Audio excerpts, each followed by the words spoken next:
हरिओम दोस्तों, स्वागत है आपका free study bye Lodhi sir के यूट्यूब चैनल में। दोस्तों मैं कृपाल लोधी। दोस्तों आज हम आपको लेकर के आए हैं साइंस का बड़ा ही इम्पोर्टेंट टॉपिक, जिसका नाम है चुंबकीय पदार्थों के उदाहरण या फिर चुंबकीय पदार्थों के प्रकार भी हम कह सकते हैं। दोस्तों आप किसी भी प्रकार के कॉम्पिटिटिव एग्जाम की तैयारी यदि कर रहे हैं और यदि उसमें साइंस पूछे जाना है तो निश्चित रूप से यहाँ से प्रश्न आने के चांस होते ही हैं।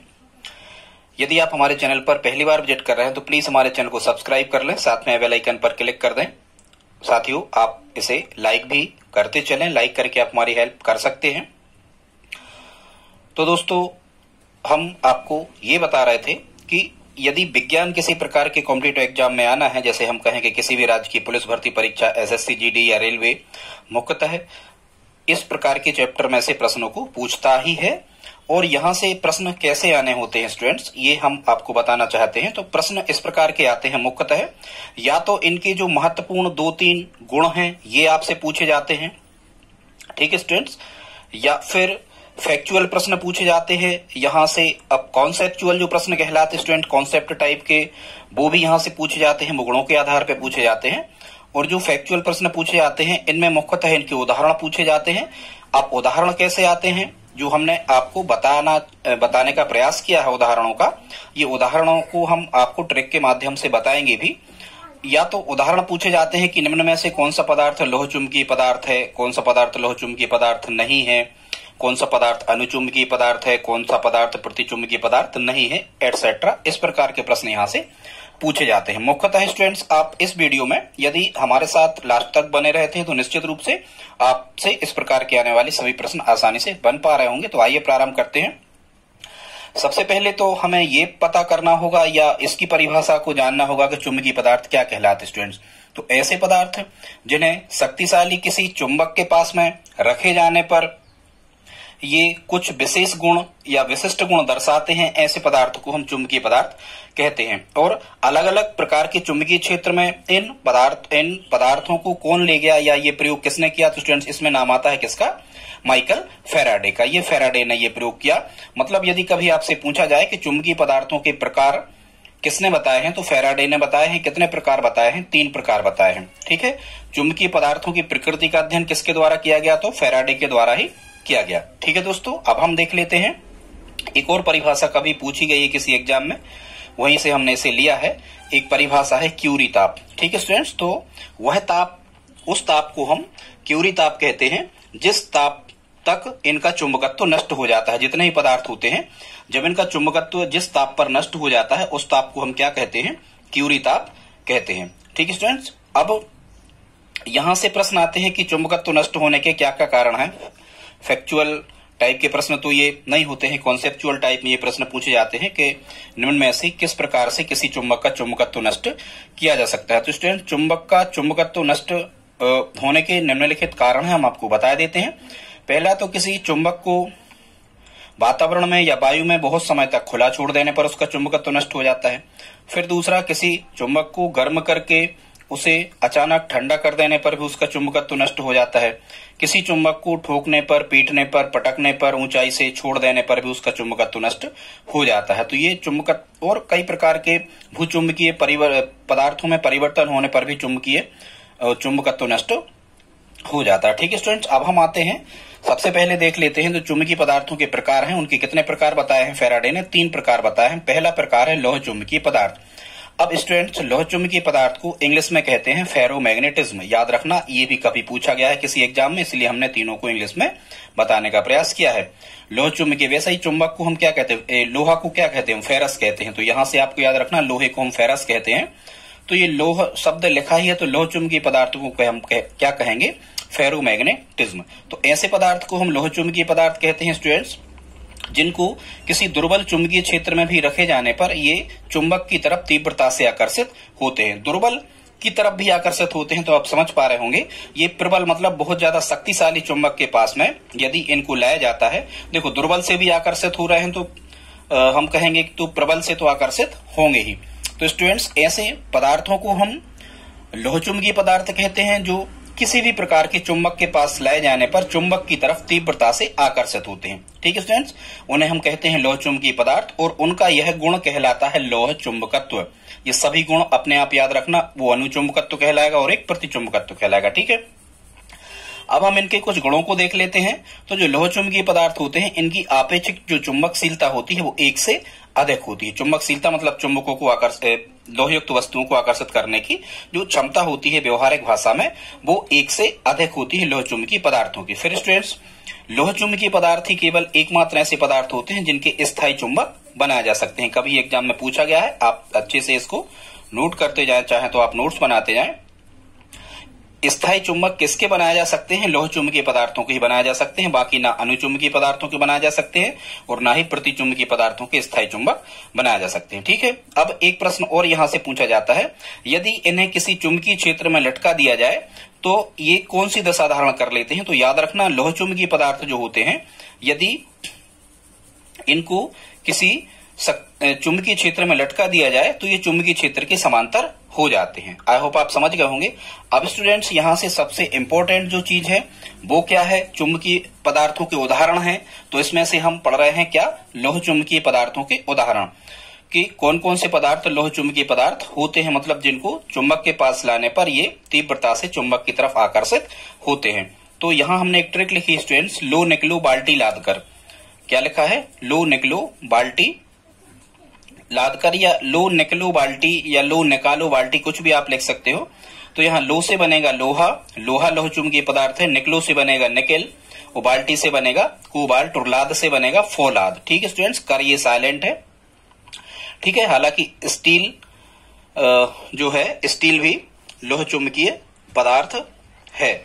ठीक है स्टूडेंट्स, और मुख्यतः लोह चुंबकीय पदार्थों के उपयोग क्या होते हैं?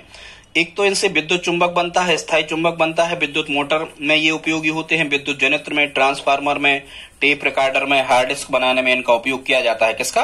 लोह चुंबकीय पदार्थों का। तो स्टूडेंट्स, यहाँ इंपॉर्टेंट क्या है? उपयोग तो इंपॉर्टेंट नहीं है, सबसे ज्यादा उपयोग है हमें क्या? इनके एग्जाम्पल या फिर इनके क्या? उदाहरण। ठीक है, तो लोहा, निकेल, कोबाल्ट, फौलाद, स्टील और मैग्नेटाइट, जिससे चुंबक का अयस्क बनता है। ठीक है, आई होप आप समझ गए होंगे। तो या तो आप ट्रिक याद कर लेना, लो निकलो बाल्टी लाद कर, लोहा, निकेल, कोबाल्ट, और लाद से क्या बनेगा? फौलादी लोहा। ठीक है, लोहा किसी प्रकार का हो, लोह चुंबकीय पदार्थों में आएगा। अब स्टूडेंट, सेकंड पे हम देख लेते हैं अनुचुंबकीय पदार्थ। इनको इंग्लिश में कहते हैं पैरामैग्नेटिज्म। पैरामैग्नेटिज्म इनको इंग्लिश में कहते हैं अनुचुंबकीय पदार्थ। तो अब इनकी परिभाषा को समझते हैं।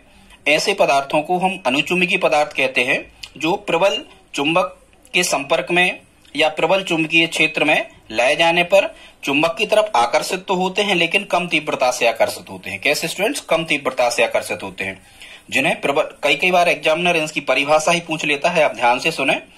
ऐसे पदार्थों को अनुचुंबकीय पदार्थ कहते हैं जो शक्तिशाली चुंबकीय क्षेत्र में या शक्तिशाली चुंबक के पास में लाए जाने पर कम तीव्रता से चुंबक की तरफ आकर्षित होते हैं। मतलब आकर्षित तो होंगे लेकिन कम तीव्रता से। ऐसे पदार्थों को अनुचुंबकीय पदार्थ कहते हैं। इनके कुछ गुण देख लेते हैं। इन्हें भी चुंबकीय क्षेत्र में लटकाए जाने पर ये चुंबकीय क्षेत्र के समांतर हो जाते हैं। इनकी चुंबकशीलता 1 से कम होती है। ठीक है, केवल लोह चुंबकीय पदार्थों की 1 से अधिक होती है, बाकी सभी की 1 से कम होती है। स्थायी चुंबक इनके भी नहीं बनाए जा सकते। अब हम देखते हैं स्टूडेंट्स, अनुचुंबकीय पदार्थों के एग्जाम्पल क्या है। तो यहां से अनुचुंबकीय पदार्थों के एग्जाम्पल यदि आपको याद करना है तो स्टूडेंट्स आपको एक ट्रिक याद करना होगी। वो ट्रिक क्या है? अनु आप कम सोए हो का, ऐसे आपको एक ट्रिक याद करना है। क्या करना है? अनु नाम का कोई लड़का है और वो जागता रहा है, तो आप कह रहे हो अनु आप कम सोए हो क्या? तो स्टूडेंट्स, यहाँ जो अनु शब्द लिखा है, इस अनु से बन जाएगा क्या? अनुचुंबकीय पदार्थ। क्या बन जाएगा स्टूडेंट्स? अनु से क्या बन जाएगा? अनुचुंबकीय पदार्थ। अनु यदि यहाँ लिखा है तो अनु से क्या बन जाएगा? अनुचुंबकीय पदार्थ की ये एग्जाम्पल है। अब यहाँ लिखा है आपके आ से क्या बनेगा? आ से बनेगा स्टूडेंट्स ऑक्सीजन। ठीक है, क्या बनेगा? आ से ऑक्सीजन। हालांकि वायु भी अनुचुंबकीय पदार्थ है, वायु को भी यदि चुंबक के संपर्क में लाया जाए तो कम तीव्रता से आकर्षित होती है। ठीक है, याद रखें आप। आ से बनेगा ऑक्सीजन। यहाँ स्टूडेंट फिर क्या लिखा है? पा, तो पा से बनेगा क्या? प्लेटिनम। पा से बनेगा प्लेटिनम। फिर यहाँ लिखा है का, तो स्टूडेंट्स का से बनेगा ये क्राउन कांच। क्राउन कांच, कांच नहीं क्राउन कांच। ठीक है, कांच प्रतिचुंबकीय है। क्राउन कांच बनेगा। फिर यहाँ क्या लिखा है स्टूडेंट्स, यहाँ फिर लिखा है आप कम सोए हो क्या, ठीक है, मां साइलेंट कर दो। सो से क्या बन जाएगा, सो से बन जाएगा क्या, सोडियम, और ए से बन जाएगा क्या, एल्यूमिनियम, ठीक है। हो यहाँ पर साइलेंट है, और का से क्या बन जाएगा, क्रोमियम। स्टूडेंट्स एक ट्रिक अनुचुंबकीय पदार्थों में आप और याद रख सकते हो, और वो इंपोर्टेंट ट्रिक क्या है स्टूडेंट्स, सामने आप जिन पदार्थों के अंत में मां शब्द लिखा हो, देखो आप अनु, अनु किसी की मां हो सकती है, किसी की मां का नाम हो सकता है अनु, तो ऐसे याद रख सकते हो आपके अनु। तो देखो एल्यूमिनियम में लास्ट में मां लिखा है, सोडियम में लास्ट में मां लिखा है, प्लेटिनम में लास्ट में मां लिखा, क्रोमियम में लास्ट में क्या लिखा है, मां लिखा है, ठीक है। और ऑक्सीजन आपको याद ही रखना, ठीक है, ऑक्सीजन आपको याद ही रखना। अब चूंकि ये अनु है, अनु नाम की कोई लड़का है अनु नाम का, तो ऑक्सीजन तो उसे लगेगी ही, ठीक है, क्योंकि अभी कोरोना काल चल रहा है, मान के चलो। ऐसे आप याद रख सकते हो इस ट्रिक से भी कि जिनके लास्ट में मां शब्द आता है वो सभी के सभी अनु की मां हो सकती है, तो वो सभी के सभी क्या होंगे, अनुचुंबकीय पदार्थ होंगे। स्टूडेंट्स अगला लास्ट चैप्टर आज का देख लेते हैं, ये है अब आगे प्रतिचुंबकीय पदार्थ, ठीक है। इनको डायमैग्नेटिज्म कहते हैं स्टूडेंट, डाय मतलब प्रति ही होता है, ठीक है, अनु मतलब कम तीव्रता से आकर्षित होंगे, लोह चुंबकीय बहुत तीव्रता से आकर्षित होंगे। और जो प्रतिचुंबकीय पदार्थ होते हैं स्टूडेंट, प्रति का मतलब ही होता है दूर जाना, प्रति का मतलब क्या होता है, अपोजिट, विरोधी या दूर जाना। तो प्रतिचुंबकीय पदार्थ, ऐसे पदार्थों को प्रतिचुंबकीय पदार्थ कहते हैं जो किसी शक्तिशाली चुंबक के पास लाए जाने पर चुंबक से तीव्रता से प्रतिकर्षित होते हैं। कहने का मतलब कुछ ऐसे पदार्थ होते हैं जिन्हें यदि चुंबक के पास में लाया जाए तो ये चुंबक से दूर जाने लगते हैं, ठीक है, मतलब चुंबक से प्रतिकर्षित होते हैं। ऐसे पदार्थों को प्रतिचुंबकीय पदार्थ या डायमैग्नेटिज्म कहते हैं। अब ये दोनों चुंबकीय क्षेत्र में लटकाए जाने पर समांतर यदि हो रहे थे, तो जो प्रतिचुंबकीय पदार्थ होते हैं यदि इन्हें शक्तिशाली चुंबकीय क्षेत्र में लटकाया जाए तो ये चुंबकीय क्षेत्र के लंबवत होते हैं। कैसे होते हैं, लंबवत होते हैं, ठीक है स्टूडेंट्स। स्थायी चुंबक अनुचुंबकीय पदार्थों के नहीं बनाए जा सकते, केवल लोह चुंबकीय पदार्थों के स्थायी चुंबक बनाए जा सकते हैं। प्रतिचुंबकीय पदार्थों के भी स्थायी चुंबक नहीं बनाए जा सकते क्योंकि ये चुंबकत्व का गुण नहीं दर्शाते। अब स्टूडेंट्स आपको ये याद रखना है, यदि आप लोह चुंबकीय पदार्थों के उदाहरणों को छोड़ दो, यदि आप लोह चुंबकीय, ये लोहा, निकेल, कोबाल्ट, फौलाद, स्टील, ठीक है, मैग्नेटिज्म, यदि आप लोह चुंबकीय पदार्थों के उदाहरण को छोड़ दो और आप अनुचुंबकीय पदार्थों के उदाहरण को छोड़ दो, तो संसार के जितने भी पदार्थ हैं स्टूडेंट्स वो प्रतिचुंबकीय पदार्थों में आ जाते हैं, ठीक है। मतलब ये चुंबक के पास लाए जाने पर चुंबक से कैसे होते हैं, प्रतिकर्षित होते हैं, ठीक है। यही हमने यहाँ पर बताने का प्रयास किया है कि ऊपर के उदाहरणों को यदि इनको लोह चुंबकीय और अनुचुंबकीय छोड़ दिया जाए तो जितने ही बचते हैं वो प्रतिचुंबकीय पदार्थों के उदाहरणों में आ जाते हैं। मतलब ये सभी प्रतिचुंबकीय पदार्थ होते हैं, ये चुंबक से दूर जाते हैं चुंबक के पास लाए जाने पर। जैसे जल है, कांच है, ग्रेफाइट, बिस्मथ, एंटीमनी, सोना, चांदी, तांबा, जस्ता, हीरा, पारा, नमक, नाइट्रोजन, हाइड्रोजन। अब आप देखो ये प्रति का मतलब क्या होता है, दूर जाना। तो ये देखो अब जैसे ये सब नोबल धातुएं लिखी हैं, उत्कृष्ट कुलीन धातुएं लिखी, सोना, चांदी, तांबा, हीरा, ठीक है, जस्ता मतलब जिंक, पारा, तो ये सब क्या है, तो ये सब तो वैसे ही आदमों की पहुंच से दूर ही है ना।